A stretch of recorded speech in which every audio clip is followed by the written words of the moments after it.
जने तो भक्त जन के दाता के सूर, नहीं तो जननी बाज रहे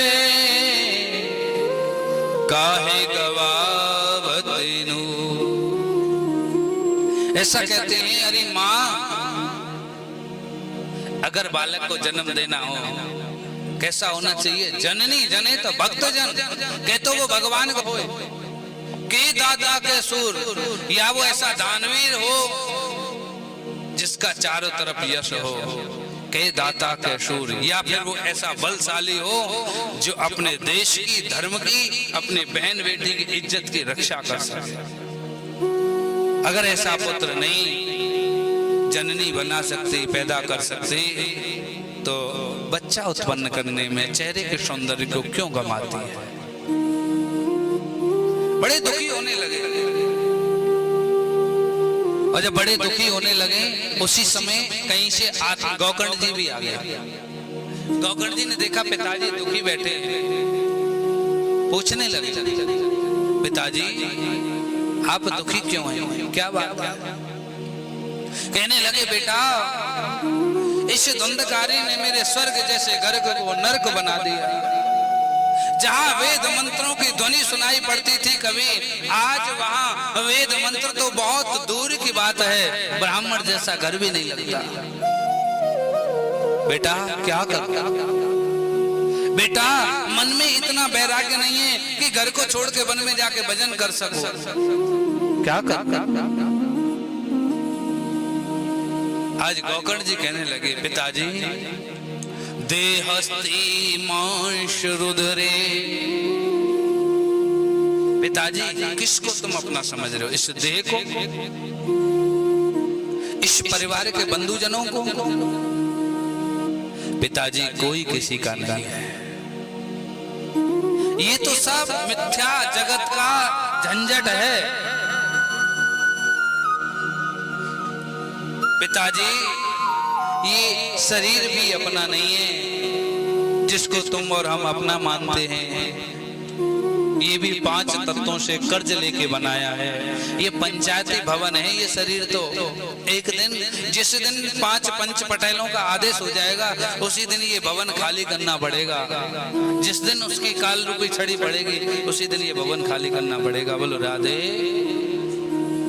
पिताजी धनियो वनियो जाएगा, जे विधि उड़ते कपूर। नारायण हरि भजन कर, क्यों चाटत जग धूल। बंधुओं, ये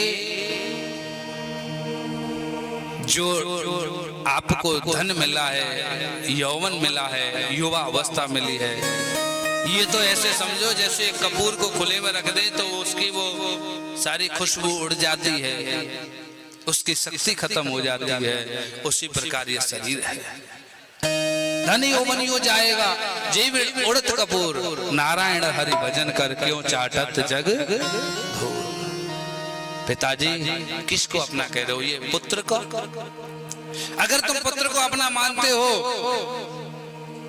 तो जब पुत्र हमारा है तो हमारे कहने के अनुसार चलना चाहिए। फिर हम देखते हैं कि पिता के सामने ही पुत्र की मृत्यु हो जाती है। क्यों मर जाता है जब वो हमारा है? हमारे कहने के अनुसार मरना चाहिए। ये पत्नी देखते हैं पति के रहते रहते पत्नी खत्म हो जाती है, कोई किसी का नहीं। सुर नर मुन सब की ये रीति, स्वार्थ लाग करें सब प्रीति। पिताजी यहाँ परस्पर एक दूसरे से अगर कोई प्रेम करता है तो उसमें स्वार्थ होता है कि मैं इससे प्रेम कर लूं मेरा ये काम शुद्ध हो जाएगा। वस्तुतः निस्वार्थ कोई नहीं करता है।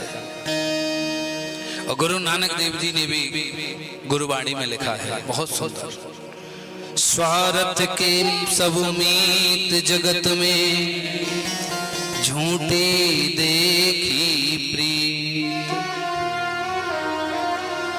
अपने सुख को सुख माने, क्या दारा क्या मी, अंत समय कोई साथ न जाए, यही जगत की रीत।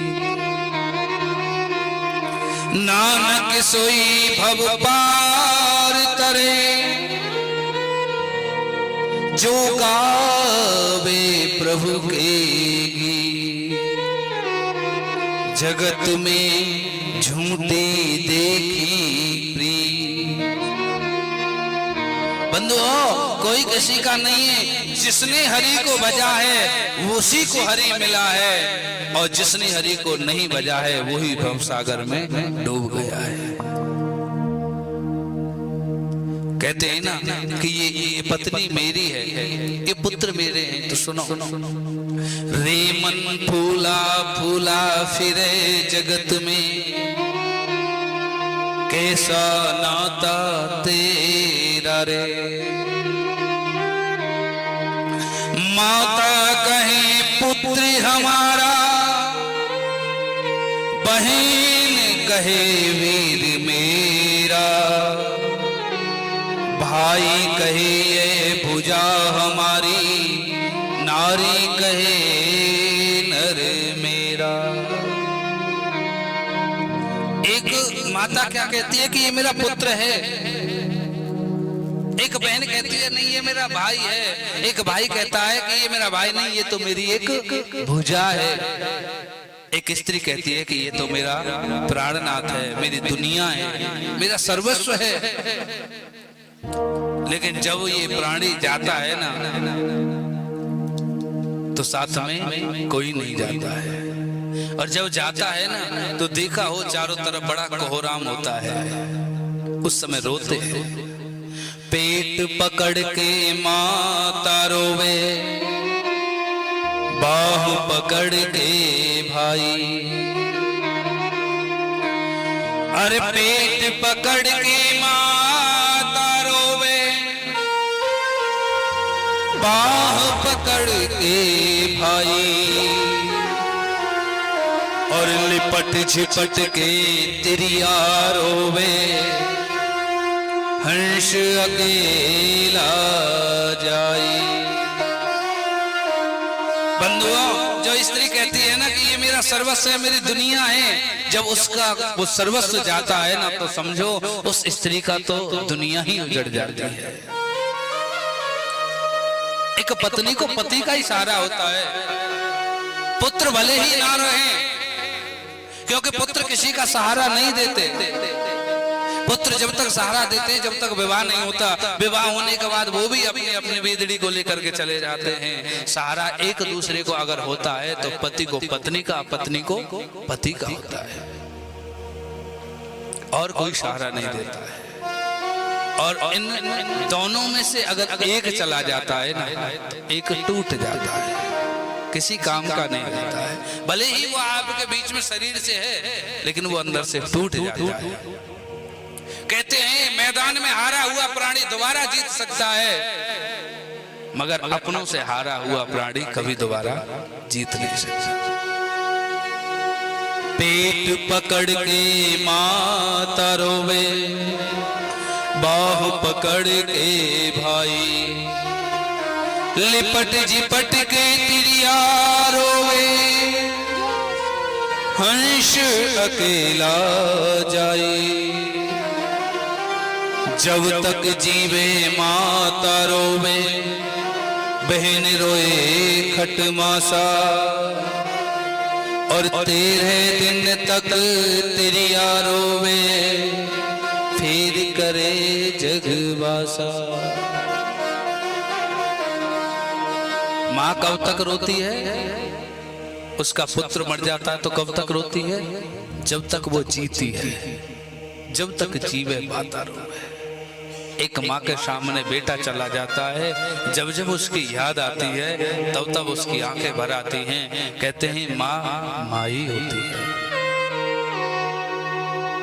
माँ से बड़ा इस दुनिया में किसी को नहीं बताया है बंधु। कहते हैं ले ले माँ की दुआएं तेरे काम आएंगी, तेरे जीवन में खुशियां तमाम आएंगी।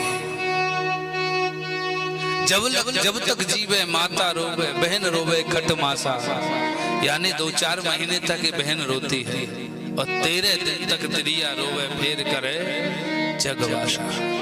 एक स्त्री कितने दिन तक रोती है? 13 दिन तक। और अब तो भैया समय की ऐसी भगादौड़ आ गई, अब तो 13 दिन तक भी बैठने के लिए समय ना है। शहरन में चले जाओ, आज मरोए कल ही, मुश्किल से ज्यादा खींच करके 3 दिन तक बैठते हैं और तीसरे दिन ही उसका राम नाम बोल देते हैं। बोलो राधे।